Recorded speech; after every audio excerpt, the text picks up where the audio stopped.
This is Laura Everett of Soquel Cider, located in Soquel, California, and you are listening to Cider Chat.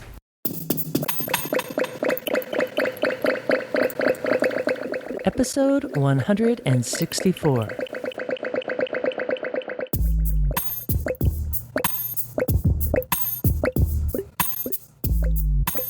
Hello and welcome to Cider Chat. My name is Aria Windcaller, and I am the producer and cider MC of this weekly podcast, where we speak with makers, cider enthusiasts, and folks within the cider trade from around the world. This week, we're taking a walkabout at the Everett Family Farm, based in Soquel, California. And we'll be speaking with Laura Everett, who is a maker at Soquel Cider. There'll be more on that chat in just a moment, but first, a bit of news out and about in Ciderville. If you are new to this podcast, welcome. Welcome to the land of infinite possibilities, best known as Ciderville. And if you are regular listeners, it's great to have you along for the ride. Last week's episode was 163, and that was Pro Tips for Navigating CiderCon with Ambrosia Borowski. She is the general manager at the Northman, which is a Chicago cider bar. And we were just gearing up, talking about all the Chicago Cider Week events that are happening.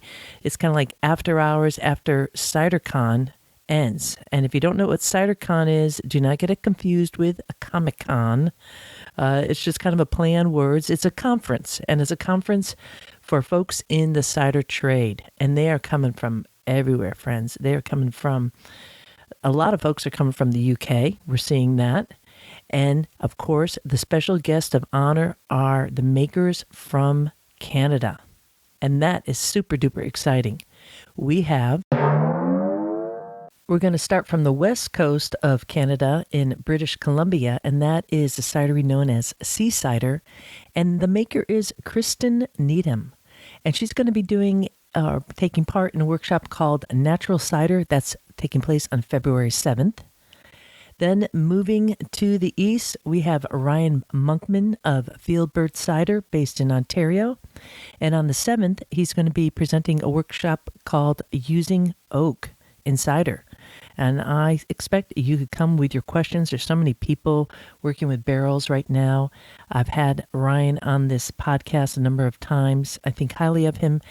And I will be introducing Ryan on the 7th for that workshop. So I hope to see you there. And then into Quebec. So these are each provinces. We have British Columbia, Saskatchewan. Oh my gosh, and I'm going to blow it.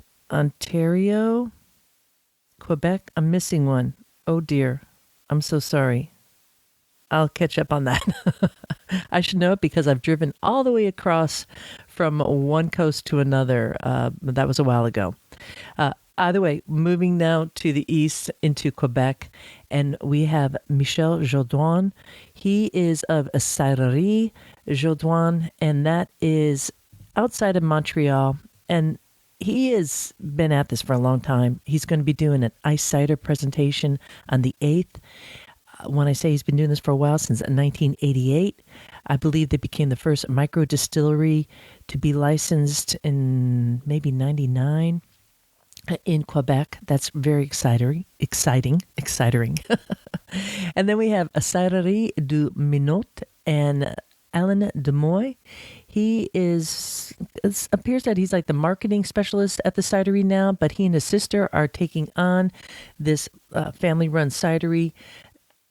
Originally, it was kind of one of those migrations where the family came from Brittany, so that's in France, south of Normandy, another rich, very rich, vibrant cider community or region of France, and they are going to be taking part at that same workshop on ice cider with Michel on the 8th. So that is the folks coming in from Canada, and what will always happens at CiderCon on Friday, it all ends with the grand toast. So we'll have all the Canadian makers up there. We'll be doing a toast, trying their cider. And that's also a good time if you're coming, whether you're a cider enthusiast or a commercial maker, bring a couple extra bottles to share during that grand toast. It's a wonderful time. And a one note, if you're at that cider share at the grand toast, you want to kind of keep it down and let the speakers talk before it, at least, wait for it to end before you start passing bottles and clinking and whooping it up at the tables. I know how cider people are. We like to have fun, but, we have a little bit of structure and civility and respect to people coming afar. So just a little tip of the glass to that notification there. It's going to be a really great time. And in terms of knowing what's going on at CiderCon, there's a bunch of episodes here. Most recently, last week's episode with Ambrosia, we did the pro tips on navigating CiderCon. That was all about Chicago Cider Week. And then going back a bit to episode 158, CiderCon 2019 with Michelle McGrath, who is the executive director of the organization that puts on this cider conference, which is the United States Association of Cider Makers. And Michelle and I were speaking about all the workshops happening during CiderCon and also the heritage track, if you will, that's part of all the conferences now. And then backing up a bit, I recommend listening to episode 65 with Brian Rootson, also known as Cider Brian. And he is the cider director at the Northman, which is a cider bar that Ambrosia is the GM at. And that was a delightful conversation. We were just talking all about Chicago, different restaurants, talking about making our way, taking the L train from O'Hara Airport down to the hotel setting. I think it was a Blue Line down into Chicago. You take the last stop. I believe it's Jackson. Don't take that for, you got to follow this up, folks, as you're taking it out of the airport, which I'm going to do. I think it costs $2.50. That way I get to save all my other money for food and other extravagance at Chicago. And it's a nice way to just kind of roll down on the train into Chicago and get a sense of the people, the culture, the feeling, and get out and then just walk a short walk to the hotel. It's pretty easy peasy. I guess if the weather's not great, that might change it. But for the most part, it is very doable, and there's places to eat along the way. So that's gearing up for CiderCon. When I come back, let's head to another little destination and some more news out and about in Ciderville.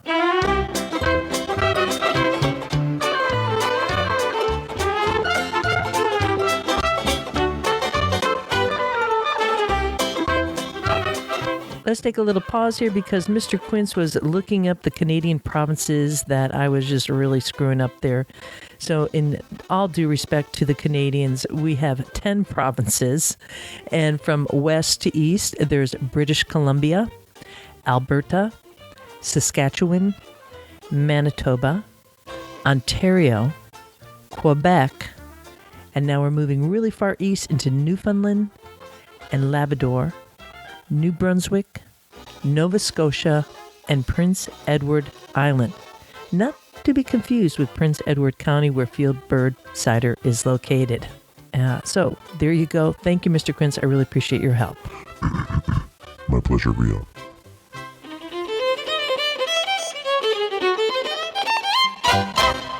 There's a group called the International Beverage Competition Group. And I've been talking about them for a number of weeks now because they've been sponsoring this podcast for a number of weeks, but I don't mind talking about them. I don't have sponsors who I don't want to talk about. I like this group because it's put on by Adam Levy. He's the guy behind it. I had him on this here podcast, so I'll put a link in the show notes to that episode. It was called The Alcohol Professor because that's his moniker. And he has set up these competitions throughout the world. The one in New York City, which is going to be coming up on February 10th, and that's for cider. They're also going to be judging beer at the same time, but I'm talking to you about cider right now. And this year, they've named it the first time the New York International Cider Competition. They have this competition in New York City, Berlin, Germany, Melbourne, Australia, and Hong Kong. And the judges are all trade buyers. They're the ones who are deciding what to put on the shelf, be it a cider bar or in a store. So that makes it very unique. They are judging with the style guides from the United States Association of Cider Makers. There is still time to enter the February 10th competition. Just Google New York International Cider Competition or go to the links in the show notes for this year episode 164, Soquel Cider Organic Orchards, California. Which is exactly where we're going to head next when we come right back.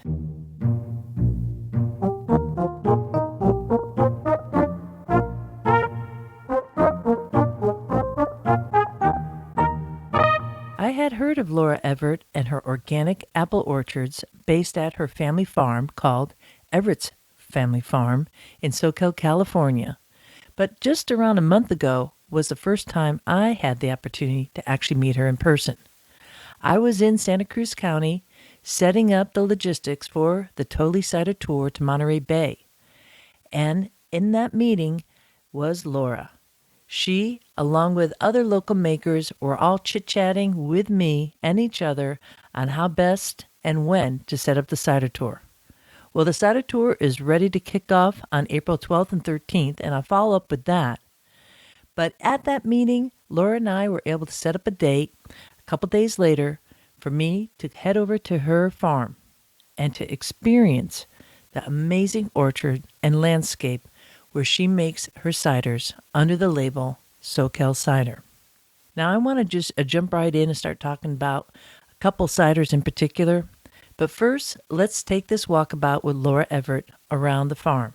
I know that this walkabout is really going to wet your whistle. There's no doubt about it. I mean, listening to a cider podcast, I do hope you get thirsty. Definitely. But there's something else going on here that I really also hope gets conveyed in this conversation.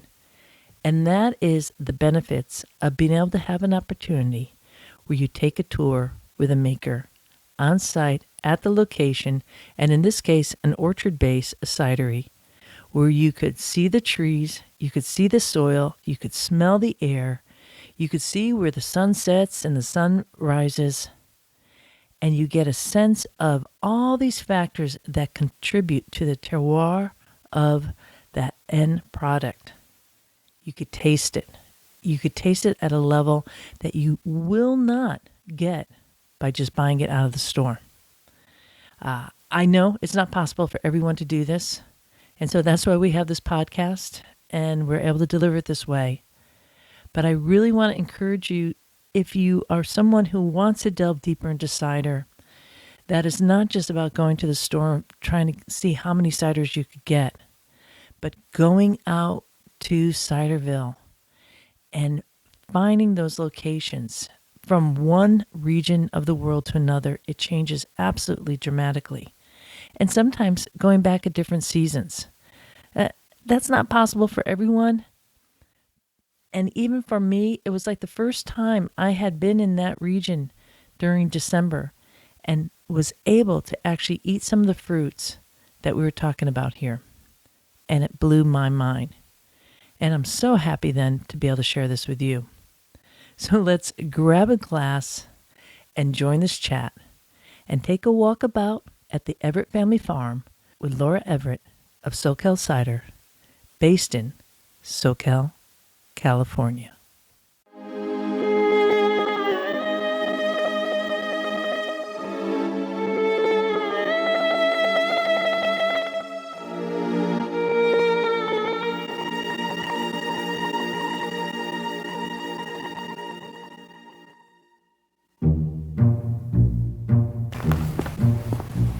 Well, this is kind of interesting. The front section is the farm stand area, and then the actual Everett homestead is in the back. So it's two separate properties. And that's where I'm going now, to go find Laura. I see dogs inside gates. I'm sure I'll be okay.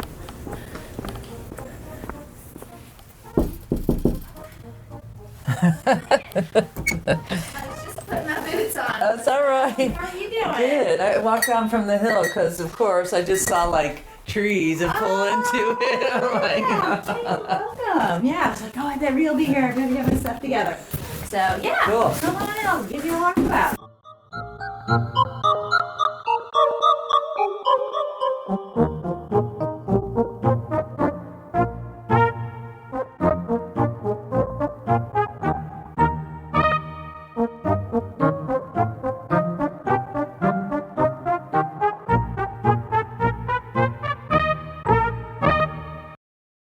farm stand, we actually have that top piece, and you may have noticed there's some apple trees up there that we planted. That's what pulled me into the drive. Yeah. And persimmon. And persimmons, yeah. So. But there's even more persimmons, Rich said. Oh, God, yeah. Yeah, so you ran into him somewhere? Yeah, he was up in that barn. Oh, yeah. Was this originally a persimmon? So this is a farm from turn of the century. It was all in the same family, and they planted the Gravensteins, a lot of the original apples. Wow. This Pippin block was planted by them, and they planted all the persimmons. They also did Santa Rosa plums. They did cherries way back when cherries were in this valley. I'm not sure what a Santa Rosa plum is, but what is this like little tree here? I believe it's related to the dogwood family. Oh, okay. But I don't actually know because these red, like fruit-like you're things. recording me, but That's okay. never gave me all the names. Oh, well, you know what? That is not unusual. I know like large tracts of orchards where people are just trying to figure out what the heck they have. Yeah. It's records are important. Records are important. Yes, they are. So it's actually great because we actually know the original owner's sons who we bought the property from, and so Perfect. he comes out here, and I'm like, Bob, what's the name of this tree again? I would take a walk. Yeah, please. Stroll. Yay. Get my steps into the. Yeah, right. I need a bit of that for sure. So 2000? So we bought the property 2000, 2002. There's actually two parcels, but yeah, basically 2000s when we landed here. And Are you new to farming? I grew up in the Napa Valley. So my family has a vineyard, and they've had it since 1963. Right. 65 was the first vintage, and we've sold to the same winery for over 50 years now. So I grew up in agriculture. And my mom grew up in Santa Barbara on a lemon farm, she likes to say, and a cattle ranch. So I'm familiar with the whole thing. And, a lemon farm. I mean, that's not something everybody can say. Yes, exactly. Right. Exactly. So, but are the lemon trees oh so pretty? And the lemon flowers so sweet? Right there you go. Yeah. Yeah. So, so these are pear trees, original to the property, the Comice. I have to say they are benign neglect. We don't do much with them. Tell me about this variety, and just so listeners can know, we came down this hill, and these are like dwarf-sized trees in my mind, and not a classic-looking pear tree. They've been neglected for quite some time, but actually they are on full rootstock. This is about full rootstock. Yeah, so they're not so as really big different. as the picture that Robbie showed you. But as far as I know, they're on. Well, that's full from here rootstock. for sure. That Robbie showed exactly. me. This is this a classic California pear tree? Yeah, this is. Oh, so we're looking at something that's probably like 12 feet high. The main trunk comes up about 24 inches, and then it branches off from there. It has that upward growth, typical of pears. Comice are a beautiful apple. You pick them hard. Oh, you're saying, okay, you call this a pear tree. It's a pear tree, a Comice pear. A Comice pear, but you're saying it's an apple. No, it's a pear. I'm sorry, I got confused. I thought you were saying it's like an apple. No, it's a pear tree. All right, good. Yeah, so this block is old Comice pears. All Comice pears. Yes. So that is pretty cool. And they're wonderful fruit when we get them. They do need a pollinator. So, after we took a lot of the Bartletts left the property, we realized that they were the pollinators. I mean, these are beautiful. These are old trees here. They're very old trees. They're probably 50, 60, maybe 80 years old. Yeah, I would say older than 50 for sure. Wow. Yeah. So what's the plan for this pear orchard here? Not we have much. About You can Hi, see. buddy. Hi, sweetheart. As you can see, not much Hi. has happened with them. It's one of those projects, ever-ending projects on a farm. So Yeah, of course. They look beautiful. They look pretty. They're great to run the chickens under in the summertime. Yeah. Because we don't do much with them, and it's an open field that we can allow the chickens to graze under and give shade for in the hot summertime. Zainu, not everybody. Who's that? What's the name? This is Zainu. Zainu. All right. Did I grab my phone? Yes, I did. I'm going to just take a quick photo here, Laura. Go for it. Because I just love looking at trees without the leaves off. Oh, in the wintertime, it gives you such structure. Oh, my God. It's just beautiful. That's why I have a hard time doing summer pruning because I can't see everything. Yeah. And this one here in particular really caught my eye because it's huge. Look at that base. Yeah. Really a stunner. It's like that's kind of an interesting shape here. And that's what, I'm just not used to seeing, I guess. California pears. Because normally we would have them go, straight up with a center trunk being pretty tall. And then coming up from there, almost like a Christmas tree. Yeah, I was going to say the central leader. Yeah. Most of the fruit trees, all the fruit trees on this property were open. Was that top grafted? But I'm not seeing any grafts on it, so No, I wouldn't say at all. It just kind of comes like this because is of the full sun or something. Yeah. Interesting. Yeah. The idea is if you're doing it for fresh fruit, I'm sure you've heard this. You want open centers, so you get more light to everything. But when obviously you do for cider or perry, it doesn't really matter quite as much. And you can do the central leader type of pruning. It's a beautiful orchard because you have such large spacing. It's not that industrial style. No, this is obviously old. Yeah, we're looking like 20 feet apart. And so the soil I'm looking at, this is pretty... It's loamy bottom. This is Soquel Creek that surrounds us, the high tree line. Yeah. And so this is obviously all river bottom land. Wow. It's really amazing soil that we have. The upper part has a lot more rocks, a little drier.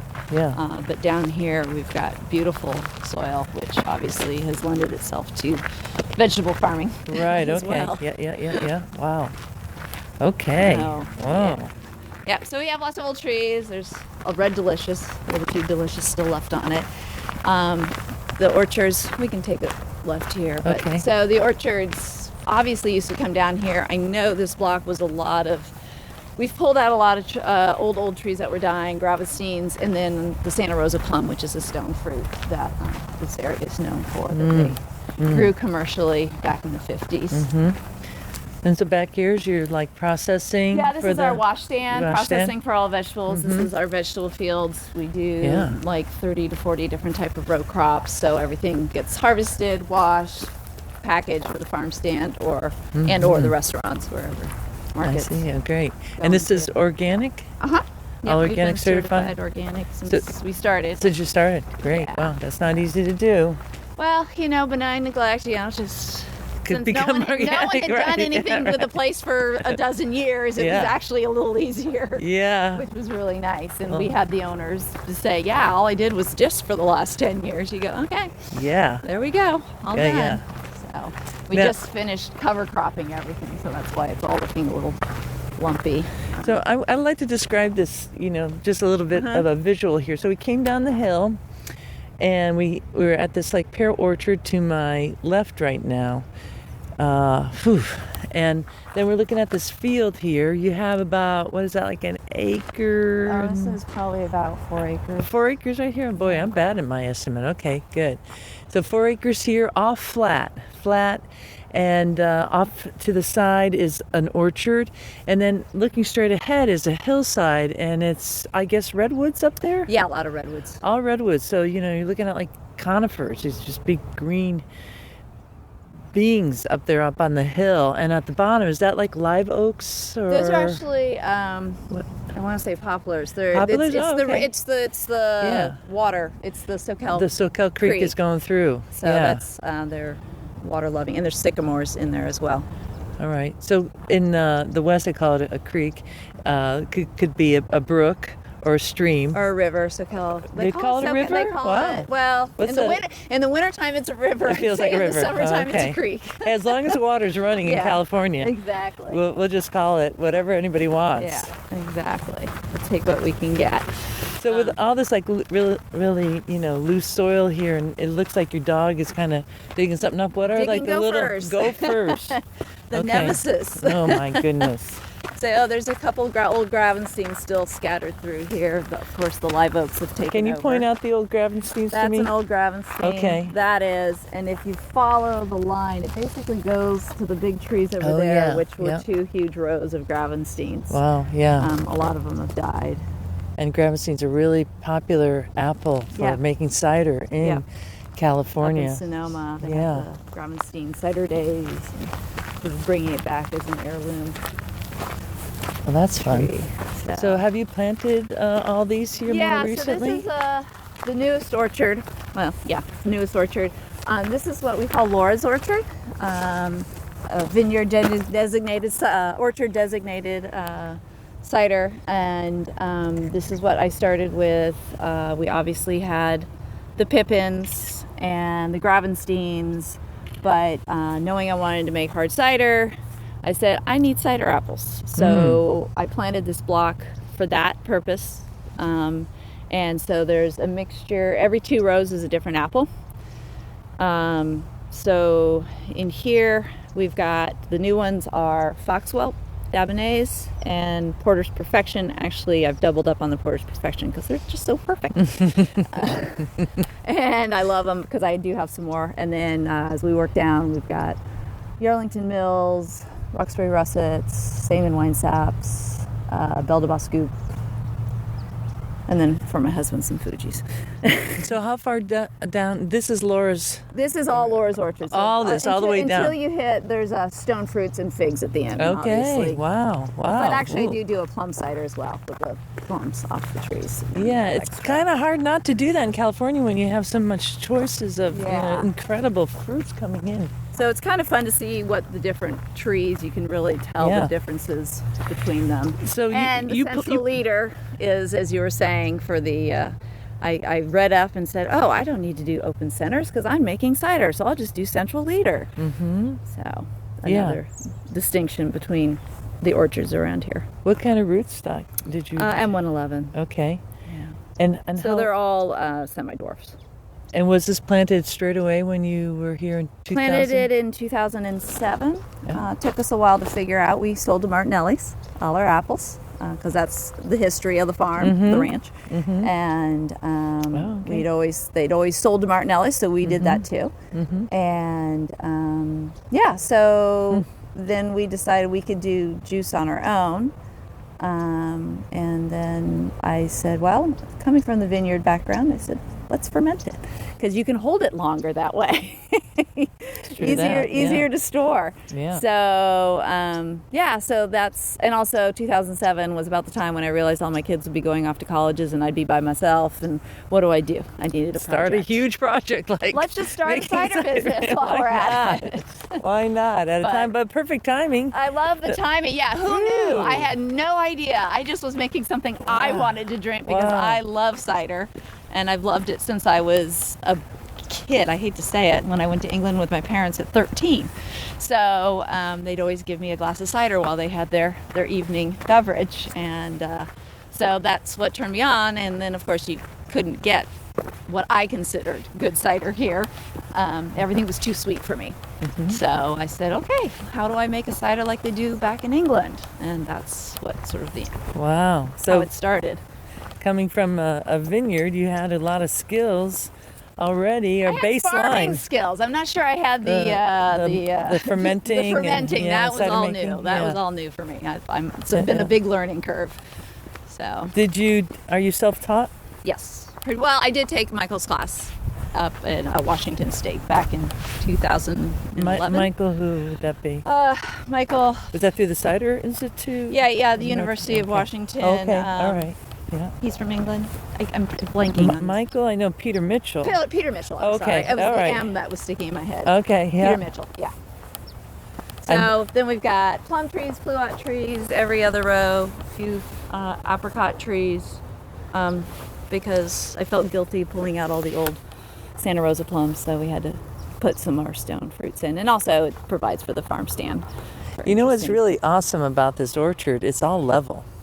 So being able to work on it is really nice in the area that you could, I'm seeing apple trees everywhere, but they're all on hills. Yeah, no, this is a treat. I mean, up top gets a little more dicey with the new orchard up there. Was it hard to find this property? I mean, our orchards, there's a lot of orchards here because of Martinelli's and the history here. Yeah, no, absolutely. There are. Farther south, we weren't looking specifically for an orchard. Mm-hmm. We can cook here.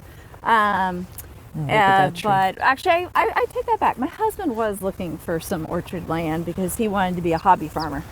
And so he was looking in the Watsonville, actually where we were, Corralitos area, because he worked down there. Mm-hmm. But this property, we used to live about 3 miles up the road.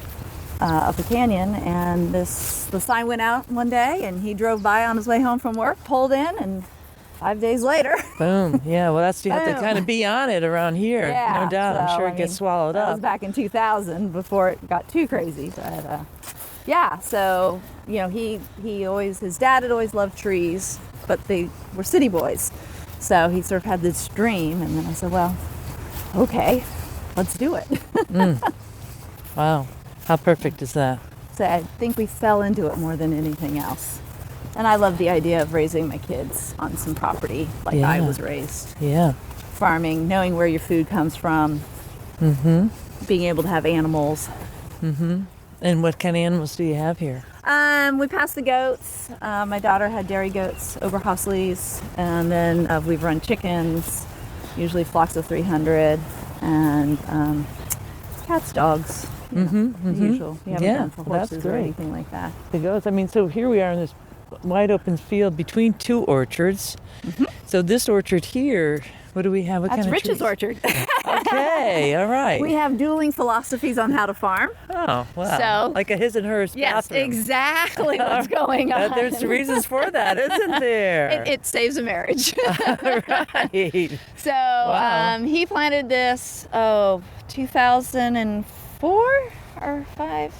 Yeah, early when we first got the property. Okay. And his are Honeycrisp.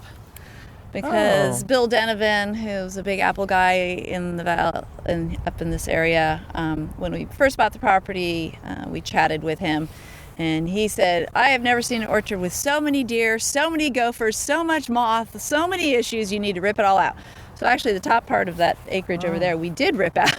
Unfortunately, Wow. we're kind of kicking ourselves at this point. But What were those trees then? they were pippins. They were primarily pippin. Oh, ow. And You just things you don't know. You when don't you came know. into it, yeah, there not wasn't know. a lot of information for people to say, okay, what am I doing? Now coming into it, there's a bunch of information. Yeah. But you were at that critical moment, unless you're really hunting it down. Yeah, it was 2002, Darn. and we were trying to get advice from the apple, and he said, no, he goes, plant Honeycrisp, and it was the new hot apple before it actually, he goes, yeah. it's Money Crisp, you can make money on it, because you're not going to make money on the pippins.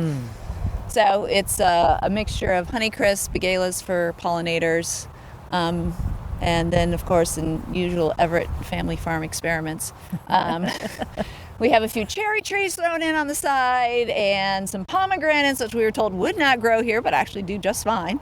So now we're walking past this bed of lettuce and kale, Yeah, I got perhaps, lettuce, kale, broccoli, cabbage, sort of winter crops, carrots, beets, our garlic, and our strawberries we put in so that they'll be ready come April. So right here we have this beautiful windmill. Yes. Classical style, like Western windmill, Yeah, with a yeah. little fan sticking out and it's spinning around. And This will only pump 75 feet down, and we have a lot of iron in our water.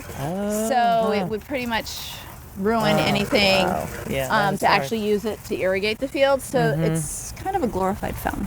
It just pumps. I really like it. I love it. I love it too, and it tells you what the wind's doing and that kind of stuff. So this is a beautiful field here, right next to the orchard, next to the windmill, right at the base of this beautiful hill here, and the Soquel Creek. This is a spot that we're looking for the cider dinner for. Totally Cider tour to Monterey Bay and all the makers here. And I can confirm indeed that is the location overlooking the orchard and the farm, an outdoor setting where we're going to have the cider dinner on the Totally Cider tour to Monterey Bay. If you go to ciderchat.com and go to the Totally Cider page, you'll see a drop-down menu for Monterey Bay, and you could get all the details and make your reservations today. The early bird special ends on February 12th. Now let's head back with Laura as we are looking upon this really cool old farm truck that is in view of the field and the site for the cider dinner coming up on April 13th.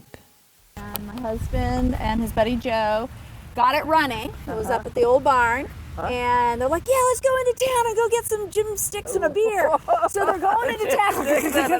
And so they're like going downtown. They're like, wait, did we test the brakes? Oh my God. No, the brakes don't work. Oh, so they're no. like downshifting all the way into town.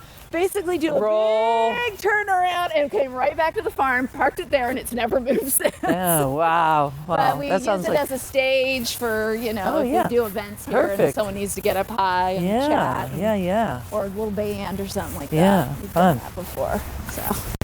So here we are coming to this persimmon orchard, and you make a persimmon cider. Let's talk about that. Well, I like to use the fruit that I have. Of course. So decided to experiment with mushing up some persimmons and fermenting them with the apples, and turned out okay. So sort of upped it a little bit, and still fine-tuning the recipe, making sure to see if I can get it consistent. Different. What ways, kind of flavor profile would you get with a persimmon? It's a inside? very light flavor. It's not that, oh God, this is a persimmon. 'Cause Yeah. persimmons are very, very sweet. Yeah. The hachias. I like to use the hachias.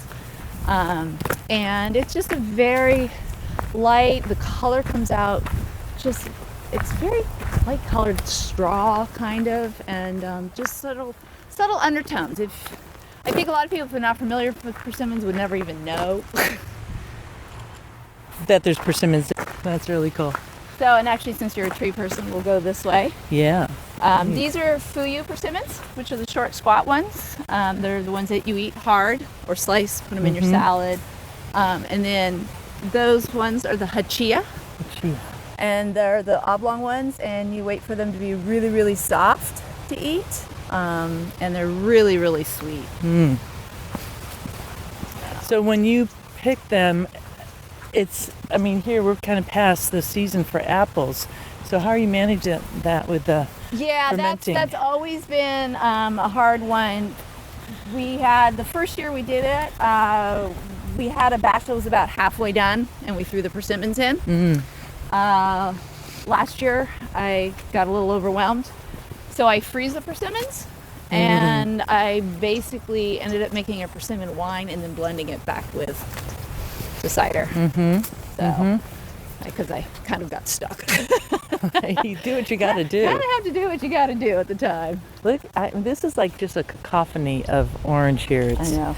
It's to experience it. It's kind of otherworldly, and it also orange is actually like a favorite color of mine because I love orange. It's just I like orange foods.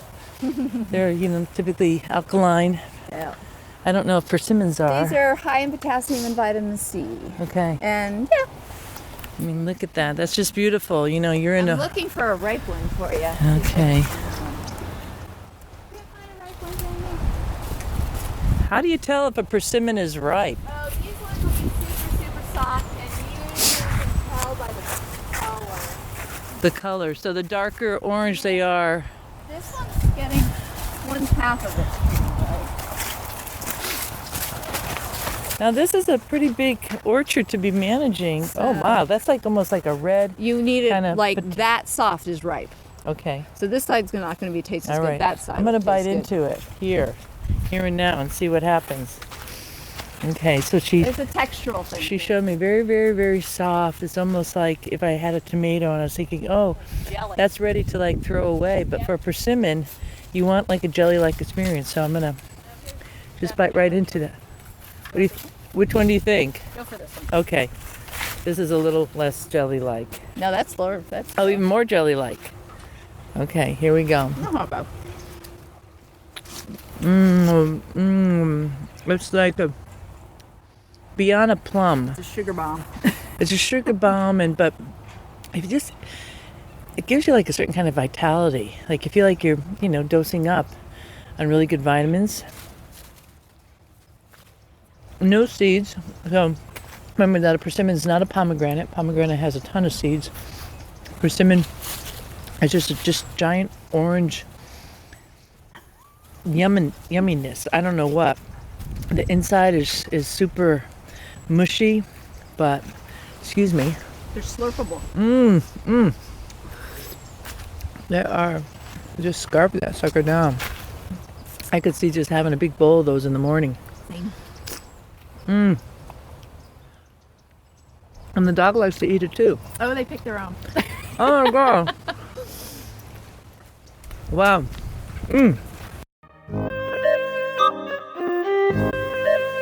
I know we've all had moments like that when you have tasted a fruit for the first time in your life like never before.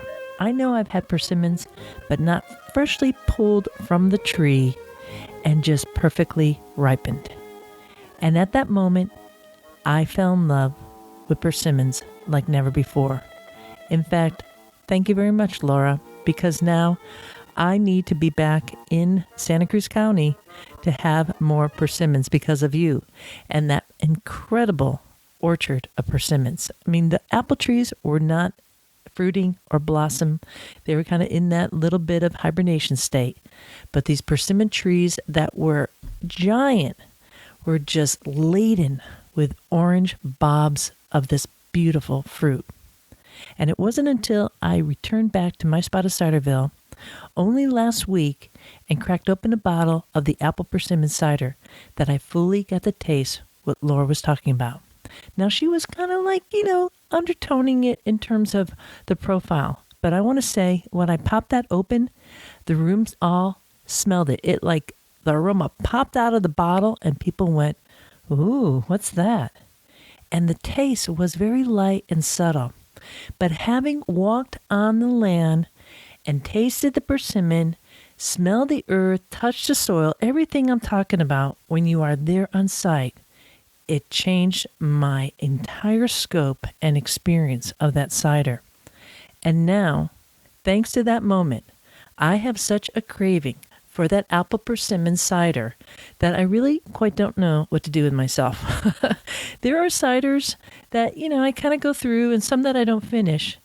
And then I'm always looking for that moment when I crack one open and it makes me savor it and want to bring it home to savor it even more. And liken it much to going to see a musician in concert, live. I might have listened to that music on the record or the radio, but to actually sit in the presence of the musician allows one to just fall in head over heels and get into the jive. And that's what happens when you go out to experience a cider and don't just rely on what you could find on the shelf, but to seek it out and to go into those regions all around the world and to taste it, taste the apple, taste not just the apple, but the surrounding fruit, especially in this case. Man, did it inform me. There's nothing like it, Ciderville. Absolutely nothing like it. And it is changing my entire mindset on cider because of this and many more experiences just like this. We're going to return now to this conversation with Laura Everett as I'm asking and chatting with her a little bit more about the ciders at Soquel Cider. Talked about the persimmon cider, but you have like your classic The one I have a flagship original. I'm still a little hard in trying to figure out how to label that one, but it was the original thought process, our original sort of recipe, a lot of pippin in it. And we would mix in some of the more tannic apples from Rose Orchard. Mm-hmm. Second year into production, more by fortuitous accident, all the apples from my orchard ended up in one tank, or a vast majority of them. Mm-hmm. And we were able to ferment it all together. Mm-hmm. And we liked it so much that we decided to do a label designated, orchard designated label. So we have the Soquel Cider, just what we started with, and then we did Soquel Cider Laura's Orchard. And it's all apples just from the property, just from that orchard. And then dabbled with the persimmon cider, limited. I try to release it in the fall because it's persimmon season. And then I've also done a limited selection of the plum cider. When last year I didn't do it this year because we had no plums. So, and that's just a fun one because I freeze the plums in August when they're all ripening up, and then when the first apples come in, I can throw them all together. So, oh, there you are, Gus. Oh, that's the other really big dog. So you're also doing a barrel-aged cider, too. Oh, yes, and I do a barrel-aged. I'm sorry, I forgot all about that one. And that's just basically our original Soquel cider. Threw it in rye whiskey barrels and let it age anywhere from 6 months to a year. And so all your ciders, like the ABV, would be around. Hey, buddy. The lowest is the lowest is like 7.9, and they're mostly in the 8s. Just anyway. But they usually come in around 8.5 or so. And 22-ounce bottles? No, I prefer the 500 milliliter. Okay.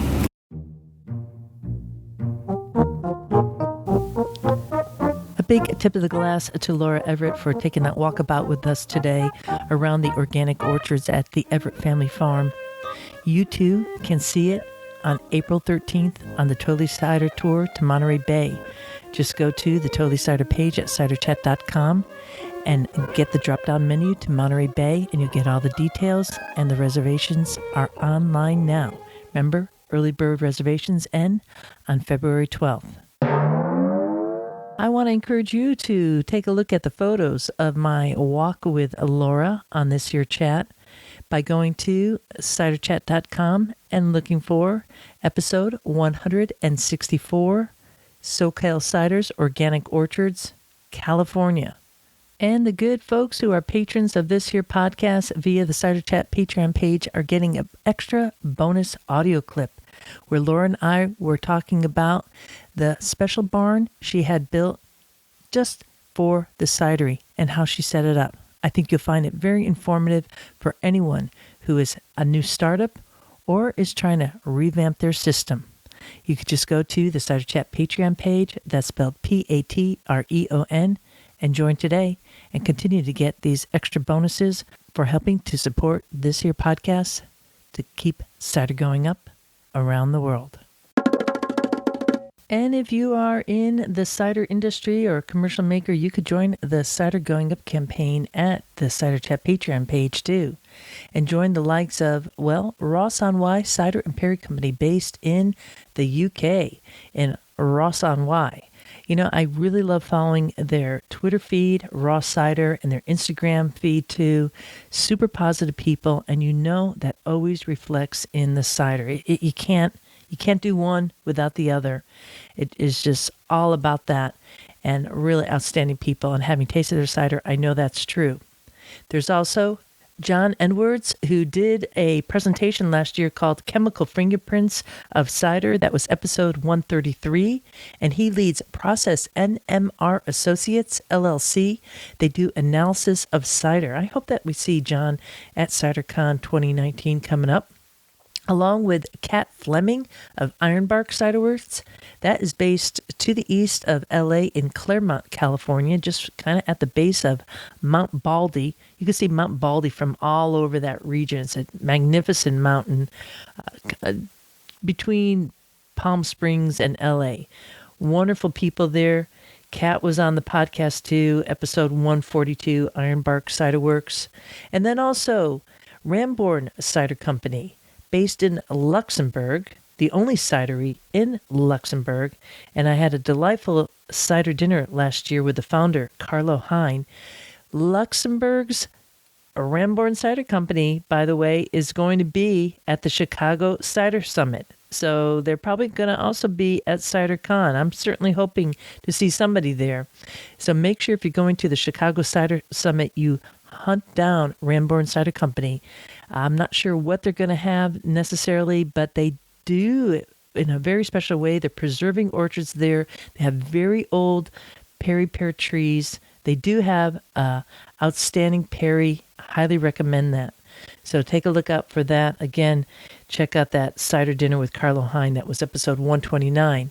And then one more person I want to make mention of, and they're new members of the Cider Going Up campaign, and that's Insider Japan, Japan's first and only bilingual magazine dedicated to all things cider. I had Lee Reeve, who spearheaded Insider Japan, on the podcast a while ago, but I'm going to be sitting down with him again, and we're going to be doing another recording and catching up on what's going on in Japan, because you probably heard it here first, but they are going to be the special guests at the Oakland CiderCon coming up in 2020. Very exciting news there. So look for Lee, a wonderful guy. I know a lot of people are really looking forward to meeting him. This is going to be his first CiderCon, and maybe it's yours too. So if I see you there, Don't be shy. Make sure you say hi. We'll take a photo and share that news. I'll probably be walking around with a recorder. I might be doing a little bit of a cider chat live while I'm out and about, if I could keep up with all that. And so maybe this will be a good opportunity for you to be able to say hi to Ciderville and to raise a glass. I so look forward to that.